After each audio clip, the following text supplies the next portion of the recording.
Assalamualaikum warahmatullahi wabarakatuh. Halo semuanya, kita bertemu lagi dalam pembelajaran matematika. Nah, pertemuan kali ini kita masih membahas materi vektor ya, yaitu vektor di ruang dimensi 3. Kita ketahui bahwa vektor dalam dimensi 3 itu adalah suatu vektor yang memuat 3 komponen, yaitu sumbu X, sumbu Y, dan sumbu Z, di mana ketiga sumbu tersebut itu saling tegak lurus. Nah, vektor itu kan bisa ditulis dalam bentuk metrik kolom, baris, dan basis. Nah, untuk kali ini kita akan menuliskan vektor dalam bentuk metrik kolom. Nah, tadi dikatakan bahwa vektor di ruang dimensi 3 itu memuat 3 komponen ya, yaitu komponen sumbu X, sumbu Y, dan sumbu Z.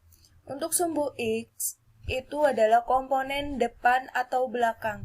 Jadi, nanti misalnya pada gambar, di sini ada sumbu X. Nah, untuk menentukan komponennya itu ke depan atau belakang. Ke depan itu positif dan ke belakang itu negatif. Untuk sumbu Y itu komponen ke kanan atau ke kiri. Nah, perhatikan di sini sumbu Y. Nah, nanti komponennya ke kanan atau ke kiri. Ke kanan itu ke kanan itu positif dan ke kiri itu negatif. Dan untuk sumbu Z itu komponen ke atas atau ke bawah. Perhatikan di sini komponen Z, sumbu Z ya. Nanti itu ke atas itu positif ataukah ke bawah itu negatif. Kita bahas soal yang nomor 2. Tentukan komponen vektor BD. Perhatikan di sini ada vektor BD ya. Titik pangkalnya ada di B dan titik ujungnya ada di D. Cara pengerjaannya gimana kita menuju ke titik ujung ini. Kita cari jalan. Kita tuliskan vektornya dalam bentuk metrik kolom. Pertama ke sumbu X terlebih dahulu. Nah, dari titik B kita mau menuju ke titik D, ternyata kita ke belakang. Tidak mungkin kita ke depan sini. Nggak mungkin. Mau ngapain begitu? Intinya kita cari jalan aja, jangan muter-muter. Nah, ke belakang sebanyak 4 satuan.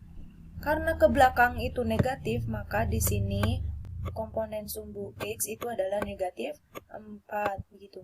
Nah, selanjutnya kita pada sumbu Y. Sumbu Y yang horizontal di sini. Kita berarti sudah menuju titik C. Nah, bagaimana dari titik C menuju ke titik D? Perhatikan, ternyata kita ke kiri. Gak mungkin juga kita ke kanan. Ke kiri sebanyak berapa? Sebanyak 12 satuan. Karena pada sumbu Y itu ke kiri negatif, maka di sini hasilnya negatif 12. Nah, sekarang komponen sumbu Z. Untuk sumbu Z, ternyata kita sudah sampai pada titik D, yaitu titik ujungnya. Nah, berarti pada sumbu Z kita sudah tidak kemana-mana, tidak ke atas dan tidak ke bawah. Maka hasilnya adalah 0. Jadi untuk jawaban ini, vektor BD ini adalah negatif 4, negatif 12, dan 0. Jawabannya berarti D. Baik, kita lanjutkan materi kita pada vektor di ruang dimensi 3. Nah, selanjutnya di sini ada kesamaan vektor ya. Apa itu kesamaan vektor? Jadi misalnya ada dua buah vektor, itu bisa dikatakan sama jika besar dan arah kedua buah vektor tersebut sama. Jadi dalam kesamaan vektor ini memiliki dua syarat, yaitu besar dan arahnya harus sama. Nah, misalnya diketahui vektor A dan vektor B dengan komponen dari vektor A yaitu A1, A2, dan A3, dan komponen dari vektor B yaitu di sini ada B1, B2, dan B3. Jika vektor A sama dengan vektor B, maka masing-masing komponen dari kedua buah vektor tersebut harus sama. Nah, misalnya di sini A1 harus sama dengan B1, A2 harus sama dengan B2, dan A3 harus sama dengan B3. Oke, kita coba langsung ke latihan soal yang kemarin ya. Nah, di sini soalnya diketahui vektor A dengan komponen 3, 2x, dan 6, dan vektor B dengan komponen 3, 10, dan 6. Jika vektor A sama dengan vektor B, tentukan nilai dari 2 ditambah 4x. Tadi dikatakan bahwa jika kedua buah vektor itu sama, maka masing-masing komponennya harus sama. Jadi antara A1 harus sama dengan B1, A2 sama dengan B2, dan A3 sama dengan B3. Komponen vektor A itu sama dengan 3. A1 sama dengan 3. Kemudian A2 pada komponen vektor B itu sama dengan 3 juga. Wah, ternyata ini sudah sama. Nah, kita lanjutkan pada komponen yang kedua, yaitu A2 di sini ada 2X. Kemudian komponen pada vektor B di sini ada 10. Nah, ternyata di sini belum sama. Yang satu masih 2X dan yang satu bernilai 10. Nah, maka cara mencarinya kita bagi di sini X sama dengan 10 per 2. Maka hasilnya adalah 5. Di sini X-nya sudah ketemu, hasilnya 5. Nah, kita masukkan ke dalam 2X tadi. 2 dikali 5 itu hasilnya 10. Oh, di sini saja ya. Hasilnya 10. Kemudian pada vektor B di sini juga 10. Nah, ternyata masing-masing komponennya sudah sama ya pada A2 dan B2.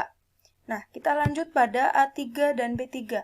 A3 di sini ada 6, kemudian B3 juga 6. Nah, ternyata sama. Nah, maka untuk menentukan nilai pada pertanyaan ini, kita masukkan di sini 2 ditambah 4X. 2 ditambah X-nya tadi berapa? 4 dikali 5 ya. X-nya tadi sudah kita temukan di sini, sudah kita cari. Nah, maka 2 ditambah 4 kali 5 berapa? 4 kali 5, 20. 2 ditambah 20 itu hasilnya 22. Nah, maka untuk soal ini jawabannya adalah C ya, bukan B. Nah, sekarang kita lanjutkan ke materi selanjutnya pada vektor di ruang dimensi 3. Nah, di sini ada panjang vektor. Panjang vektor di sini sebenarnya sama dengan panjang vektor pada ruang dimensi 2 kemarin. Hanya saja, pada vektor di ruang dimensi 3 ini memuat 3 komponen ya.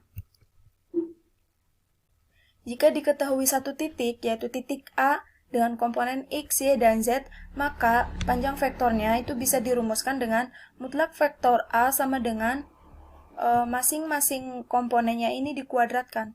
Akar dari X kuadrat ditambah Y kuadrat ditambah Z kuadrat. Kemudian, misalnya diketahui 2 titik. Nah, di sini ada titik A dan titik B ya misalnya.